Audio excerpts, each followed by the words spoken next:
Hey Glam fam, how are you all today? I just thought I would do another tips video and share it with you all while I had a few things on my mind. The first thing I want to share with you ladies is if you have blonde hair, you probably have very blonde eyelashes. And I have found that the best mascara to use if you have very blonde eyelashes is the Super Sizer by CoverGirl. You want to use something that has a very, very tiny brush. And if you can see that, it's not much more than a few bristles on the wand. But this will get in there and really, really coat your eyelashes and make the most of what you have out of those fine, fine, pale blonde eyelashes.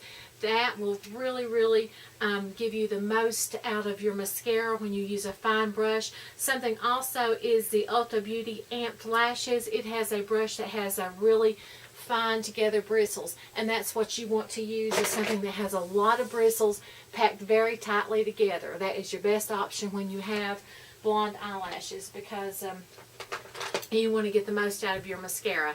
So you don't want a brush that has a lot of width between the bristles. So make sure when you're looking for something that you look for something that's got compact bristles and a very small brush. The next thing, if you use a liquid lipstick, you'll find that sometimes it'll feather into the little lines around your mouth, especially if you're aging or if you've been a smoker, it'll feather. The best thing for you to do is to use a lip liner before you apply your liquid lipstick. This will kind of give it a line for it to set into, and apply 2 thin coats of your liquid lipstick. And something else that also happens that works good when you apply your liquid lipstick is that when you're using a matte lipstick, which doesn't feather as bad as the gloss lipsticks, use a balm underneath your liquid lipsticks and apply a very thin layer. And what I like to do is when I take my liquid lipsticks out, I like to rake my lipstick on the container until it looks like there's nothing left, and apply 2 thin coats, because if you get too much glumpiness on there, it seems to peel off and chunk up faster. So you'll get a longer wear that way too. And also, when you're wearing just a regular red lipstick, if you will use the red lip liner around your lips before you apply your lipstick, it will also keep your regular red lipstick or bright orange lipstick from fading around, feathering around your lips. So that's a good tip with regular red lipstick too, because it has a tendency to go into those little lines around your mouth. So that's a good tip that I learned several years ago from a makeup artist. Okay, the next tip I've got, number 4, is if you're using primer, just a little dab will do you, and take my word for it, I found this out the hard way. I don't care what brand of primer you're using, you only want to use about a pea-sized drop of primer, and I basically just use it in my T-zone where I have got larger pores, and a little bit on my chin, because it will make your makeup kind of ball up, and you don't want to do your primer application in a circular motion. You want to put your primer on and go from your nose out, because a circular motion will make it ball up, or kind of like an exfoliating type of effect on your face. I've used the Smashbox, I've used the Avon, I've used the Signature Club A from HSN. I've tried the L'Oreal Miracle Blur. I've also tried the Benefit Professional, and I also have here the Estee Lauder Matte Primer. So this works with all your primers. You want to use just a little pea-size amount and put it on in a sweeping motion from your nose outward, because the circular motion is not the application that you want to use for your primer.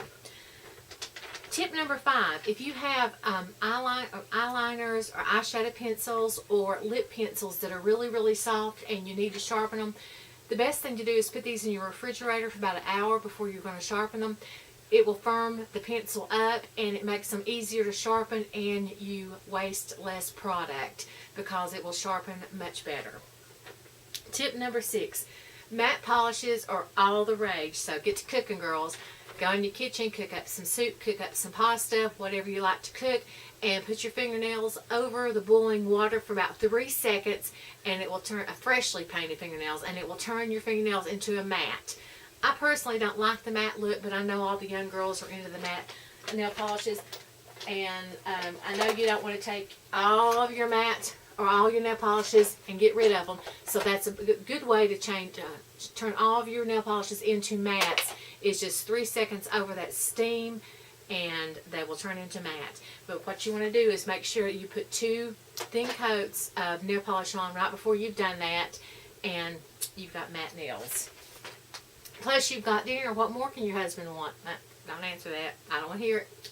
Anyway, it's just a good way to turn your glossy polishes into a matte without having to go out and spend a lot of money on a matte nail polish when you're not sure if you like that look or not. And I personally don't care for the matte look. Anyway, that's just me.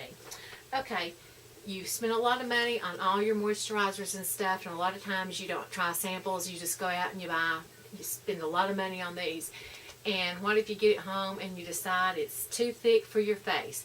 And a lot of them are very, very, very, very thick. And you think, oh man, that's so thick. I'm not sure I want to put that on my face. It's so thick. Don't toss it.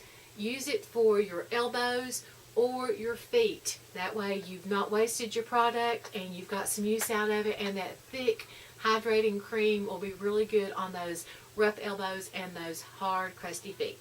So that's a good way of using your product and not to have wasted your money. And the last tip of the day is toss the towel after you shower. If you take an old t-shirt and wrap your hair up in this t-shirt, your hair will dry a lot faster. You don't rub it, you don't twist it, you don't wring your hair. You just pat your hair dry.